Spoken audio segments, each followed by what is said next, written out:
No i siemano, siemandero. Mam nadzieję, że dzisiaj odcinek, na który wszyscy czekali, bo jest rozwiązanie tego, czy ta gitara jest lepsza od gitary za 1500 zł i czym ona się różni i gdzie to wszystko się mieści.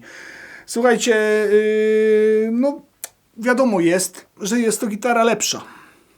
Wiadomo jest, że jest to instrument, który jest instrumentem zawodowym. Ale jak powiedziałem, ta tania wersja tej gitary, tego AZ-a mnie bardzo zaskoczyła. Więc Ibanez gdzieś tutaj zrobił bardzo dobry krok i gdzieś tutaj pomyślał ktoś nad tym, ażeby zasiać ziarenko gitary w postaci dobrego instrumentu, który jest niedrogi, nie czuć w nim, że jest wytaniony i wyprodukować gitarę za 1500 zł, która jest spoko. Natomiast jeżeli już jesteście gitarzystą zawodowym i jeżeli już na przykład nawet gracie wesela przez bardzo długi czas, 3 razy w tygodniu, 2 razy w tygodniu po 8 godzin i potrzebujecie gitary, która będzie wołem roboczym, potrzebujecie instrumentu do grania koncertów, do wożenia, w samochodzie, w przyczepce, gdzieś tam na tyle w bagażniku. Potrzebujecie gitary, która Was nie zawiedzie i będzie instrumentem w pełni profesjonalnym, no to oczywistym, niewątpliwym faktem jest to, że na taki instrument trzeba wydać kasę. I wszyscy, którzy takich instrumentów używają, wiedzą, na co tą kasę gdzieś tam wydają i wiedzą, w czym tkwi ta różnica. Tutaj ta różnica tkwi w wielu szczegółach, o których już widzieliście film poprzedni, bo część wspólna oczywiście będzie dla wszystkich tych, którym nie chce się oglądać 2 odcinków gdzieś tam w środku na temat tych różnic, ale no brzmieniowo tutaj jest szlachetniej. Jest bardziej stonowanie, myślę, że to słowo szlachetność jest tutaj bliska tego. No, o ile tamta gitara, czyli ten tańszy Ibanez, no bardzo mnie zaskoczył i to nie brzmi w ogóle jak tania gitara i to nie jest w ogóle w żaden sposób instrument, który można zaliczyć do jakiegoś badziewia. Tutaj naprawdę się bardzo postarali, więc ta poprzeczka już przy tych 1500 zł była postawiona bardzo wysoko. O tyle no, ten japoński instrument w każdym calu, w każdym miejscu i w każdym brzmieniu i we wszystkim słychać i czuć, że jest to gitara lepsza, więc bardzo dziękuję Salonom Muzycznym Riff za współpracę przy powstaniu tego odcinka. Zapraszam Was do łódzkiego Salonu Muzycznego Riff, gdzie taka gitara wisi, może gdzieś tam jeszcze wisi bliżej Was, sprawdźcie to. Zakupcie ją, jeżeli potrzebujecie takiego instrumentu ze zniżką, którą Wam załatwiłem. Przy okazji pomożecie również kanałowi w rozwoju. A jest to gitara, która jest w pełni zawodowa. Pierwsze nagranie, tak jak tam, moja improwizacja. Dziękuję za to, co robicie dla kanału i za to, że mogę się rozwijać i chodzić na lekcje do Guitar Harmony. Mam nadzieję, że za rok będę grał lepiej.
Te same rozwiązania brzmieniowe, co w tamtym instrumencie, czyli znowu mamy ten przełącznik, który powoduje, że tutaj jest 9 brzmień.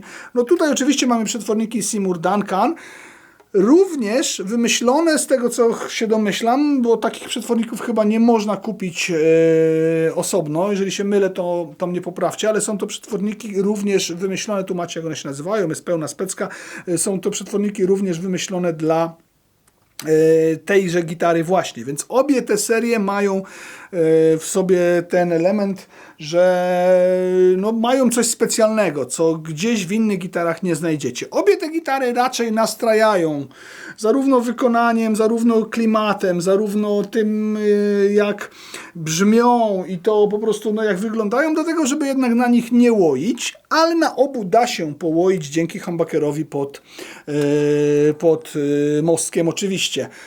Jak powiedziałem, 9 brzmień z instrumentu, plus jeszcze gdzieś tam jakaś gałeczka volume, no tutaj naprawdę dzieją się rzeczy. Z zawodowych rzeczy oczywiście tutaj należy wymienić, no tutaj należy zwrócić uwagę na to, że są progi stalowe ze stali nierdzewnej. To są progi, które oczywiście są do zajechania, ale no nie w tak szybki sposób. I co będziecie też mogli zauważyć na samym końcu tego odcinka, gdzie już będą te takie grube zbliżki, no wykończenie tych progów to jest po prostu absolutny majstersztyk. Korpus jest z drewna olchowego, gryf jest z pieczonego klonu, posunica jest z palisandru.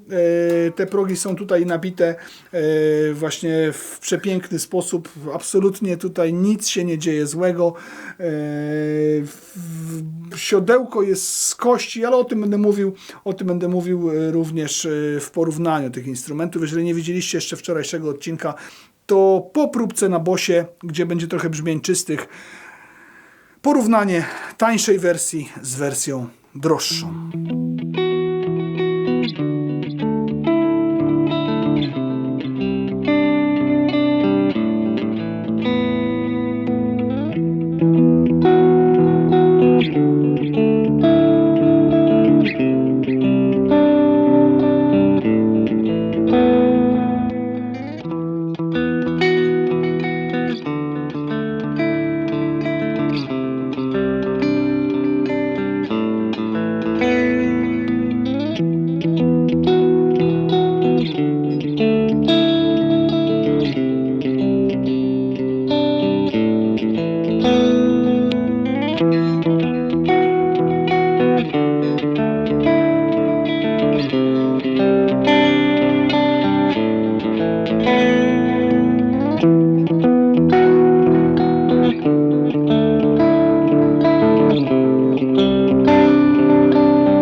Dziękuję za każdego lajka pod filmem, dziękuję za każdą subskrypcję. Wszystkich tych z większej połowy, którzy oglądają filmy bez subskrypcji, namawiam do subskrybowania. Będzie mi bardzo miło, jeżeli zrobicie 100 000 subskrypcji na 10-lecie w kwietniu.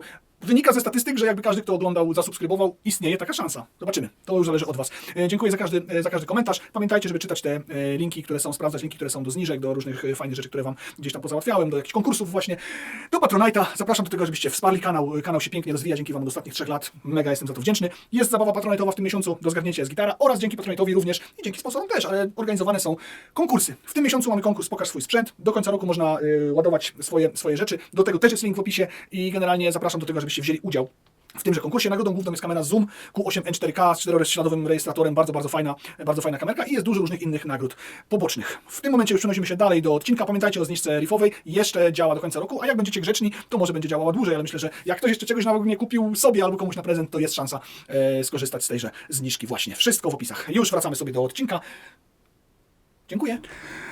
Generalnie to jednak zrobimy tak, że całe to porównanie, które było wczoraj we wczorajszym odcinku, niech ono sobie pozostanie do tego wczorajszego odcinka i zapraszam oczywiście do tego, żebyście sobie ten odcinek obejrzeli. W tym odcinku będzie ślepy test, który też myślę, że dużo o tych instrumentach nam opowie, więc warto obejrzeć oba te odcinki. W ogóle warto oglądać filmiki o gitarach, ale jeszcze jest tam kilka drobnych różnic, które zauważyłem, o których wam teraz powiem. No i rzeczywiście jeszcze tak jest, że tam się zmyliłem. Te klucze wyglądają podobnie. Tutaj mamy klucze, które są blokowane, klucze gotochowskie. Tam klucze blokowane nie są, ale też mają takie wpusty jak w starych Fenderach. Tutaj tych wpustów nie ma, tu są klucze totalnie blokowane. Wiadomo, szybko się zmienia struny. No, strój pewnie też trochę lepiej trzymają, ale jest po prostu łatwiej założyć. Blokowane klucze, wszyscy wiedzą po co są. Siodełko, jak powiedziałem, z kości oraz różnica jest taka, że tutaj mamy zmienny radius gryfu, więc jest to instrument, który jest przystosowany również do tego, żeby na nim troszeczkę szybciej grać gdzieś tutaj, no bo tutaj jest bardziej płaski, a tutaj jest tak bardziej tradycyjnie. To jeżeli chodzi o te jeszcze różnice, o czym nie powiedziałem w części wspólnej, więc warto oglądać 2 odcinki. Duncan Fortuna. Bardzo fajne przetworniki. Nie przetestowałem, bo nie zabrałem wajchy do tej gitary tutaj, a nie chciałem jakoś tam specjalnie dobierać nie wiadomo czego, bo tutaj jest, wiecie, mostek jest taki gotochowski, do którego być może nie mam wajchy, ale generalnie nie testowałem tremola. Zresztą oba te tremola są ustawione tak raczej na sztywno w obu tych instrumentach. No ja jakoś wielkim fanem tremolo tego typu akurat nie jestem. Wyczuwalny jest tutaj ten lepszy dostęp również, czyli jest to wyczuwalne, że tutaj ta stopka jest troszeczkę cieńsza. No na pewno też to drewno po prostu jest troszeczkę bardziej solidne. Olcha jest twardszym drewnem niż Topola, więc też dlatego podejrzewam, że jest możliwość tego, że tutaj to wycięcie się nam wydarzyło. Posłuchajcie sobie w tym momencie testu na Labodze, a potem ja zrobię ten fragment, który wam obiecałem, czyli tak zwany ślepy test, czy będę mógł w ogóle porównać tą gitarę jedną z drugą i czy wyczuję, która jest która. To jest ciekawe. Jeżeli chodzi o te różnice, to jeszcze trzeba powiedzieć ciekawą rzecz, której nie wyczułem w ogóle pod łapami. Ta gitara, czyli niebieska z poprzedniego odcinka z wczoraj, ma 25 cali skalę. Dosyć niespotykaną, taką PRS-owatą bardziej. Tutaj mamy normalną fenderowską skalę, czyli 25,5, ale jest to naprawdę malutka różnica. Do pół cala to jest tam centymetr na całej długości z małym haczkiem. Niewyczuwalne jakoś bardzo, ale trzeba przyznać, no, że dla początkujących może mieć to znaczenie. Gdzieś tam dla jakiejś mniejszej ręki, dla kogoś, kto jeszcze nie wyrósł na wielkiego grubasa, tak jak ja, no to może to mieć znaczenie gdzieś tam. Więc jest ona przyjazna dzieciom.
No dobra, więc generalnie tak, włączyłem mesę, ale bez close-up micingu, mikrofonem tym Rode, który jest na kamerze, więc na pewno jakaś kompresja z kamery będzie, ale to nie na tym ten test polega. Poza tym, że mam te bryle tutaj, to jeszcze mam oczywiście zamknięte oczy, żeby nie było tak jak Miguel, który oszukiwał na live'ie i potem mi się przyznał po live'ie, że podglądał dołem. A tak było. Do Gdańska musiał uciekać. Aż do Gdańska musiał uciekać, więc no generalnie zobaczymy, czy rozpoznam, która jest która. Brzmienie crunchowe, jedziemy.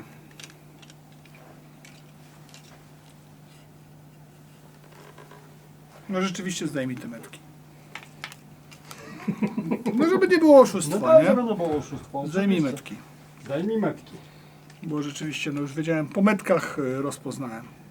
Zdejmij metki. Coś jeszcze mam zdjąć? Może lepiej nie. Dobra. Dobra, zamykam oczy, żeby nie było. Nie widać, czy zamknąłeś. No wiem, ale mogę ci pokazać. A, dobra, zamknięto, faktycznie. Potwierdzam. Proszę. Gitara numer 1.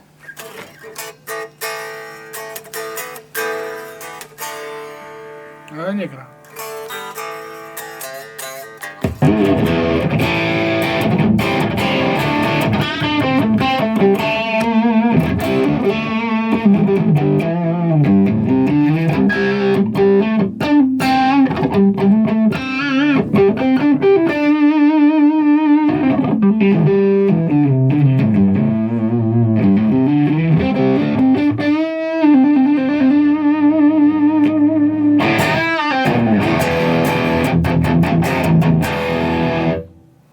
Dobra.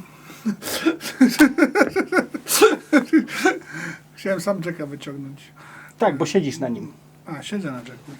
Jakbyś mógł lekko podnieść. O, cudownie. Nie wiem. Nie wiem. Proszę, druga. Możesz mnie oszukiwać i dawać mi tą samą, nie? Żeby było... Nie, co ty, ja bym w życiu tego nie.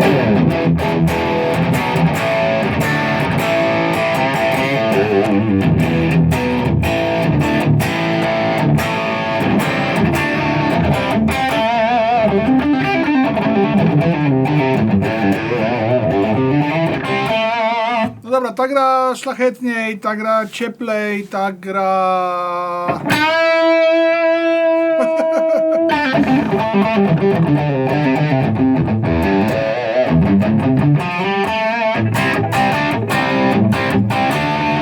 Poproszę jeszcze 2 szanse. No wydaje mi się, że to była ta czarna, ale nie dam sobie ręki za to uciąć w żaden sposób, nie? Kurde, no powiem wam, że naprawdę z tą niebieską zrobili konkret robotę. To proszę, proszę, proszę. Mhm. Gotowe.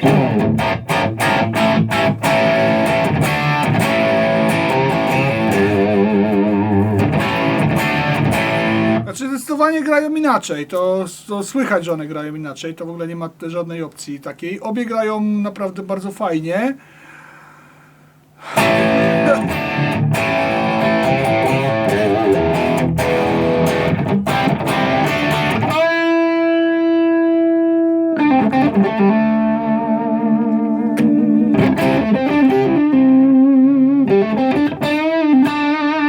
Tu mi się wydaje, że to jest ta niebieska, ale Poczekaj. niczego jej nie brakuje tak naprawdę, chociaż no, ogólnie ta czarna wydaje się być bardziej szlachetnym instrumentem jednak cały czas i tam słychać zawodostwo.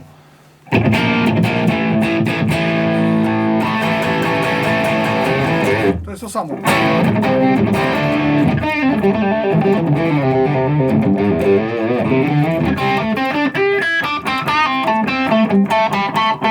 Nie zmieniła się gitara.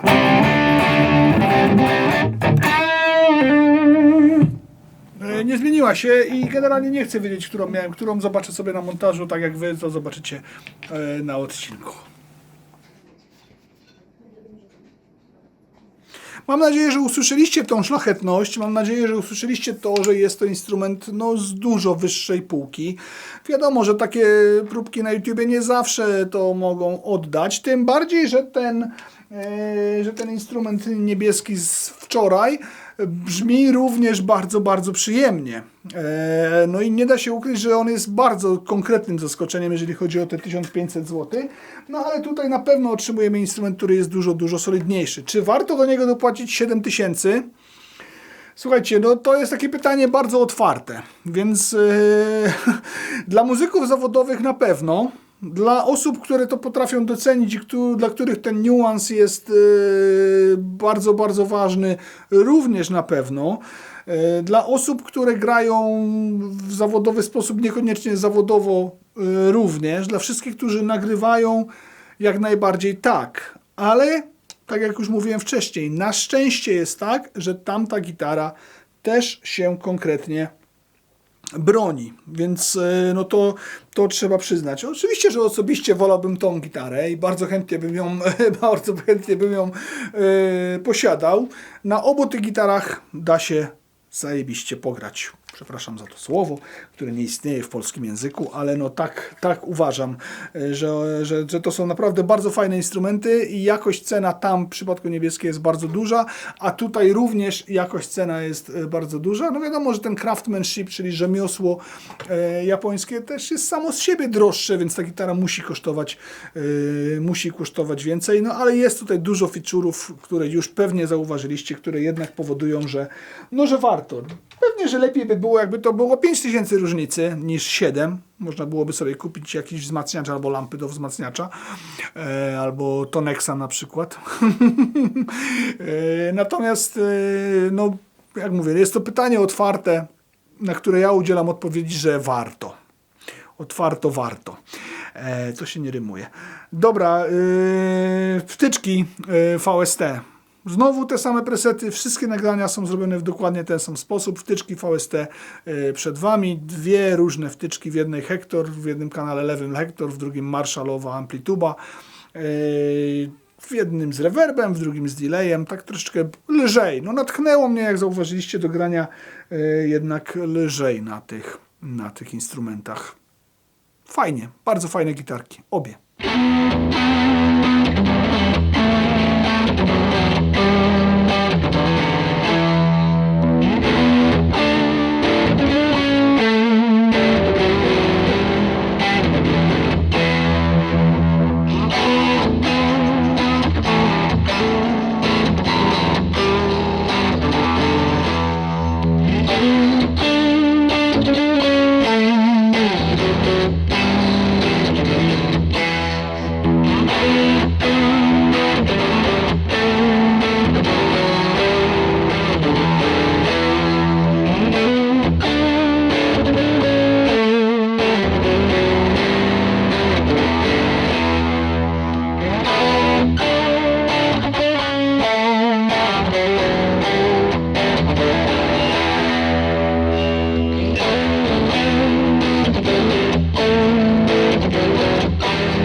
W tym momencie odcinka oczywiście obiecane zbliżki ośmiokrotne. Przypominam, że jest to założona lupa 8 razy na obiektyw. Czasami się troszeczkę źle fokusuje, no bo ten autofokus wariuje. Nie mam jeszcze takiego obiektywu. No takie obiektywy kosztują pewnie z 6000, jak nie więcej. No jednak jest mi trochę na to szkoda, więc myślę, że tą lupą jakoś to załatwia sprawę. Zobaczymy, jak się rozwinie sytuacja z kręceniem tego. Jeśli gdzieś tam odłożę jakiegoś grosza, może może znajdę taki tańszy obiektyw do moich nowych kamer 4K, ale myślę, że w tym momencie i tak jest całkiem nieźle.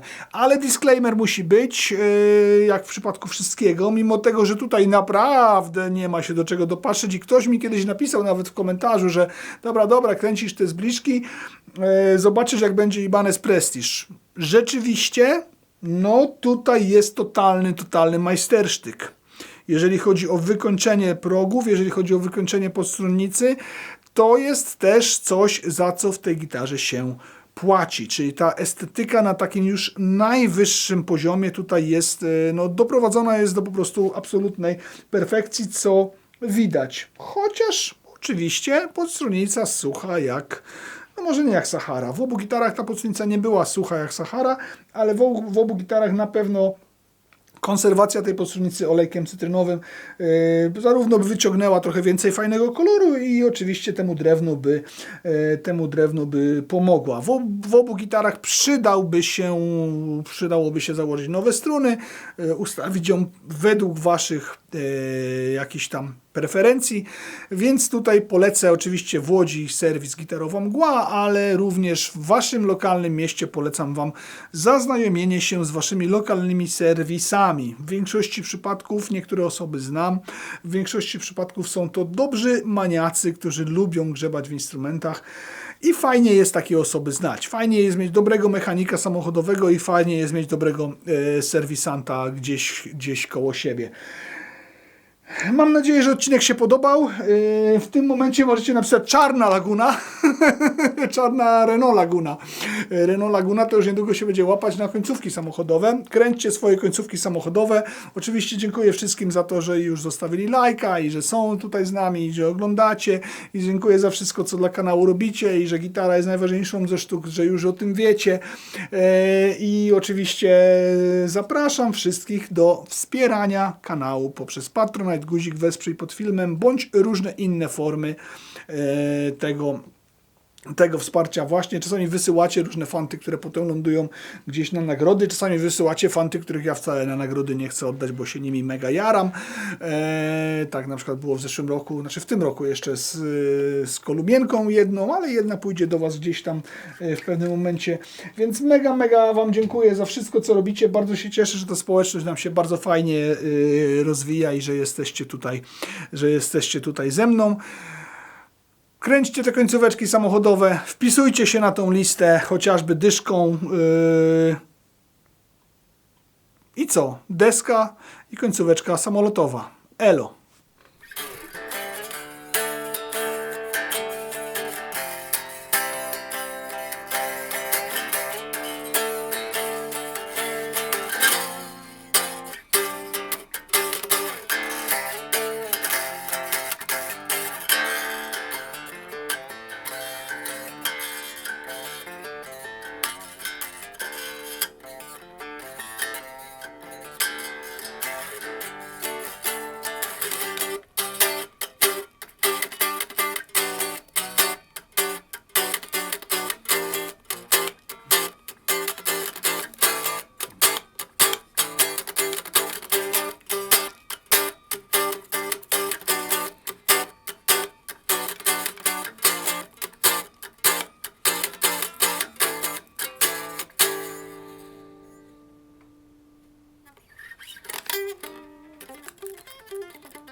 Ibanez jest, nie da ukryć tego się.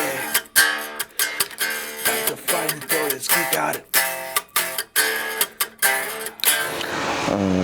Dalej następny Mustang, chyba trochę inny, tam gdzieś ten niebieski, nie wiem czy to jest też, co to jest tutaj za samochód, ten Pontiac, Pontiac Chieftain, też całkiem ciekawe designy, ale no to już to takie, wiecie, filmy o latach 60. W Ameryce. Natomiast tutaj mamy drugiego Mustanga, który no też dobrze ten system robi, nie? Rozgrywa dobrze system. Nazwijmy to w ten sposób.